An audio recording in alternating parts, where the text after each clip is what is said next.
we would today start with second chapter of macroeconomics, that is national income and related aggregates. So to begin with, we will discuss the definition of national income. So what is national income actually? National income is sum total of factor incomes earned by normal resident factors of production in an economy or country in an accounting year.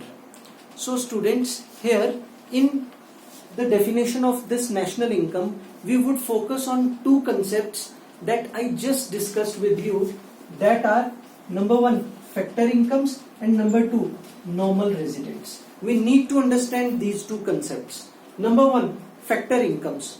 Factor incomes refer to the incomes or remuneration earned by owners of factors of production for the services rendered by them in the process of production.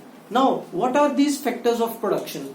We often use these factors of production with land, labor, capital and entrepreneurship in the process of production. And for their services in the process of production, these factors get incomes, and these are earned incomes meant for the services rendered by these factors. Therefore, these are in the form of rent, wages, interest and profits. Is that clear? So these are factor incomes actually. So sum total of these factor incomes earned by normal residents of a country in an accounting year is called national income. Now students, we would discuss the concept of normal residents. Who are these normal residents? So normal resident is the one who ordinarily resides in a country concerned for 1 year or more. I repeat, normal residents are the one who ordinarily resides in a country concerned for the period of 1 year or more. And secondly, whose economic interest lies in the same country. I hope it is clear. Normal residents refer to those people who ordinarily resides in a country concerned and whose center of economic interest lies in the same country. Now, some important observations regarding normal residents that we should discuss are: number one, normal residents include both individuals as well as institutions. Number two, it is not necessary that a normal resident should be a citizen of a country. So, citizen of some other country may be normal resident of India. Clear? Similarly, citizen of India may not be normal resident of India, like NRIs, non-resident Indians. They are Indian citizens, but they are not normal residents of India.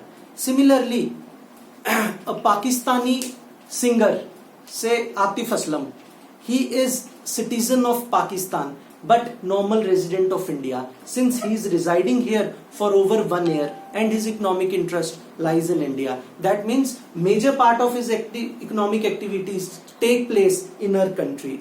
Number three, international organizations such as IMF, World Bank and WHO, they are not regarded as normal residents of any country because they don't have economic interest in any one of the country. Now students, these are not regarded as normal residents of a country. Let us take example of India. So in India, the foreign visitors, they would not be regarded as normal residents of India.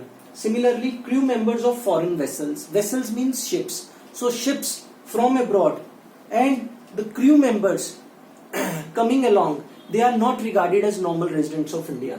Seasonal workers that come to India for a particular season, they are not regarded as normal residents of India. And similarly, foreigners, those who are employees of non-resident enterprises and they have come for installation of, say, some machinery in India, they would not be regarded as normal resident of India. Similarly, students, persons who cross border daily or regularly to work in one country are regarded as normal residents of the country in which they live and not of the country in which they work. For example, suppose some people from Nepal crosses the border in the evening and they come to India to work as night watchmen. They work as night watchmen in India, and in the morning, early morning, they went back to their native land, that is Nepal. So such people would be regarded as normal residents of Nepal where they live, and not normal residents of India where they work. And finally, officials, diplomats and members of armed forces who are employed in abroad are regarded as normal residents of the countries to which they belong, and not of the countries where they are employed. That means an Indian officer, an Indian naval person or a diplomat from India, say Indian ambassador in US, would be regarded as normal resident of India only.